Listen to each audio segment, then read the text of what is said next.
أعوذ بالله من الشيطان الرجيم. بسم الله الرحمن الرحيم. ربنا وابعث فيهم رسولا منهم يتلو عليهم آياتك ويعلمهم الكتاب والحكمة ويزكيهم إنك أنت العزيز الحكيم. صدق الله العظيم. د ما محترم ورونو، د سورة بقره 190 آیت مبارک کی الله تبارک وتعالی یو عظیم مطلب، یو عظیم درس، یو عظیم سبق را لیږلی ده، او هغه ده دعا د حضرت ابو الانبیاء ابراهیم وعلى نبینا علیهم الصلاة والسلام. حضرت ابراهیم علیه الصلاة والسلام پس له تعمیر و له آبادی د بیت الله مکرمه دعا کوي او غواړي له الله، ربنا ای رب د موږ، وبعث فیهم واستوه په دې امت اسلامی کې، په دې امت مسلمه کې، رسولا منهم یو رسول له جملې د دوی، له نسله د دوی، له جنسه د دوی، چې نه ملکي نه پیری، بلکې له نسله او له جنسه د اسلامي امت څخه یې، او هغه دا لاندې څلور صفات ولري. اول، یتلو علیهم آیاتک، سلولی په دې امت باندې او بندگانو د تا ته آیاتک، دلایل د وحدانیت د تا، دلایل د صدق د انبیاو د تا، دلایل د ثبوت د ورځې د قیامت او د حساب. دا لولي پې باندې، دا یې اول صفت دی. عقیدې ته یې راولي، په عقیده باندې یې جوړوي، عقیده یې محکموي. دوهم صفت یې دا وي چې ویعلمهم الکتاب، ورښیي دوی ته کتاب و قرآن.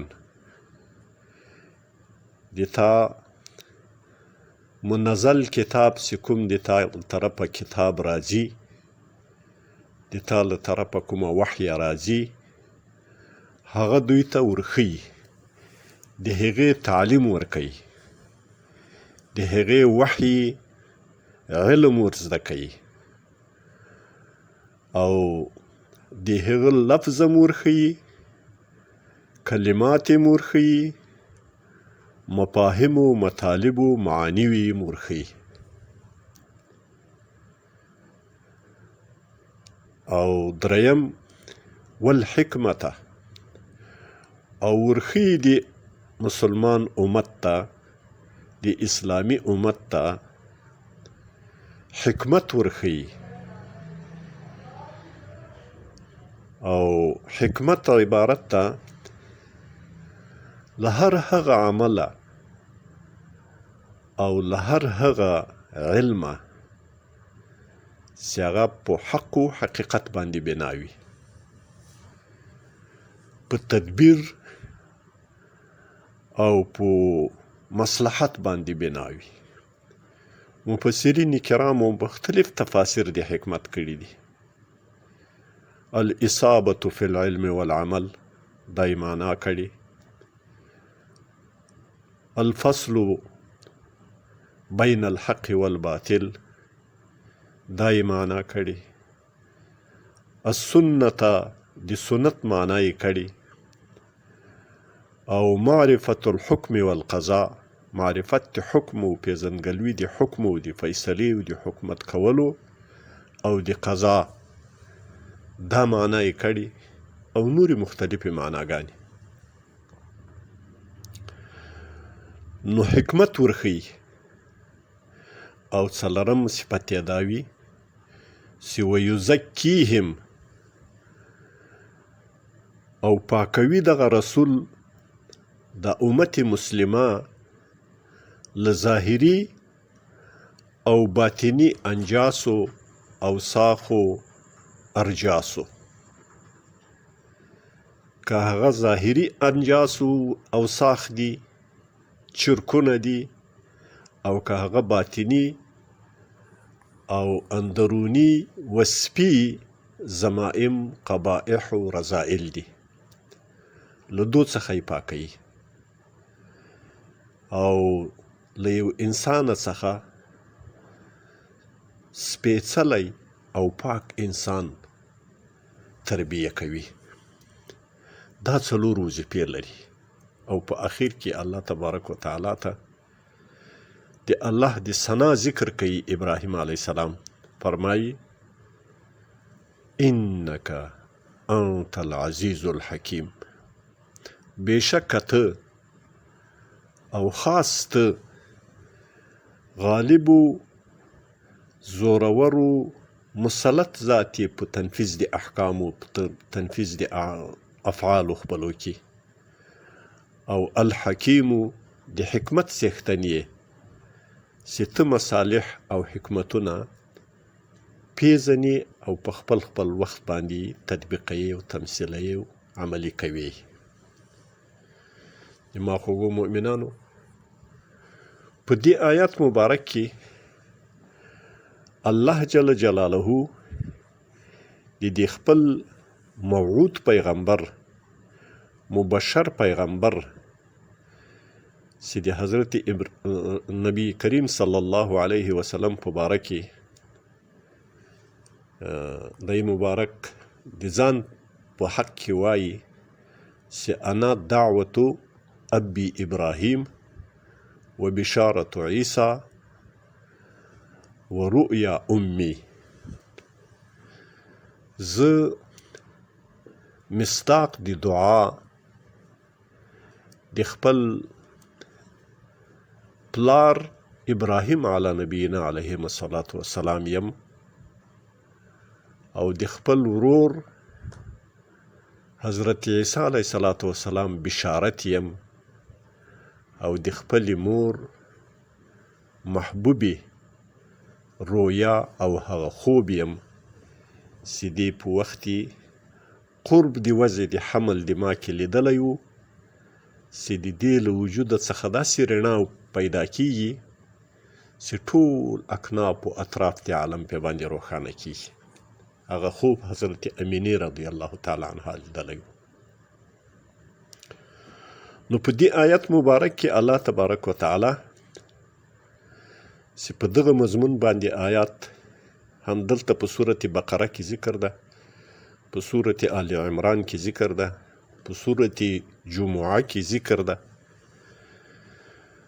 نو الله تبارک وتعالی په دې کې دا څلور وظایف د خپل حبیب او د خپل پیغمبر ذکر کړي دي، چې هغه دلائل د وحدانیت او د قناعت د انسانانو وایي، بیانوي، ذکر کوي،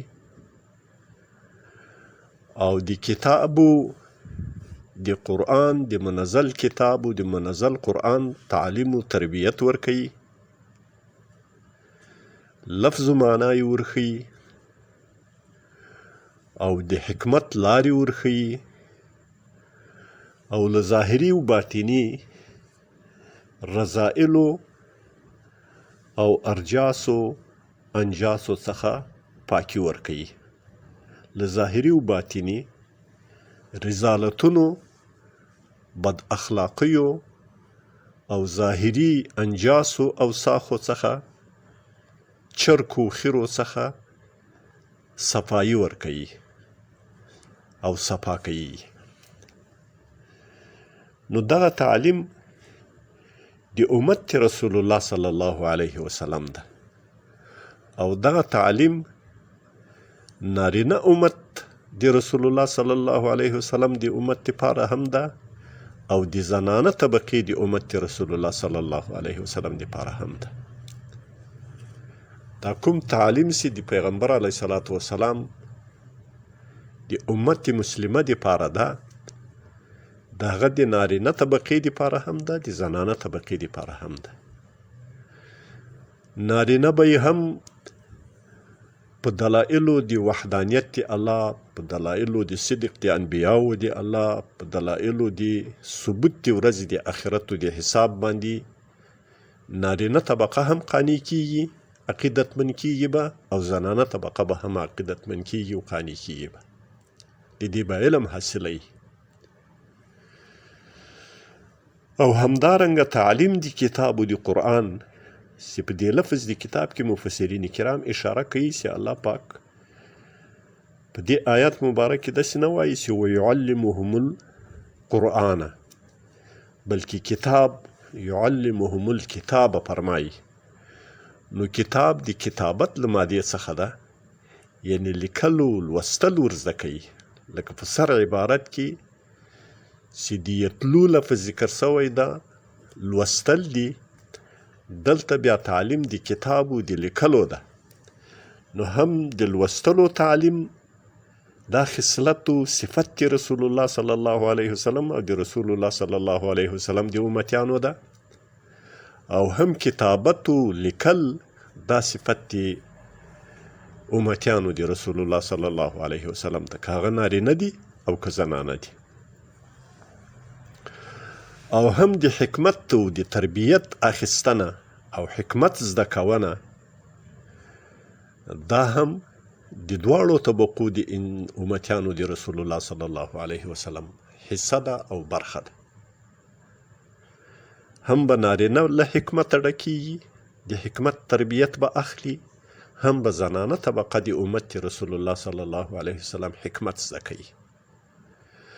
او همدارنګه تزکیه د تزکیې صفت، د صفایي صفت به هم د نارینه طبقې دپاره وي او هم به د زنانه طبقې دپاره وي.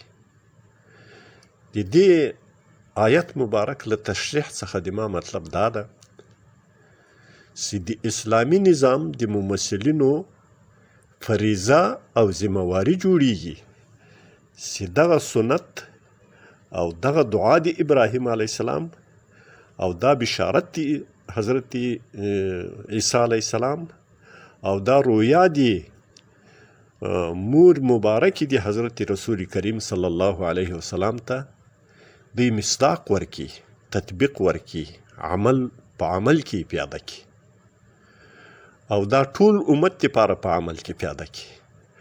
هغه تخصیص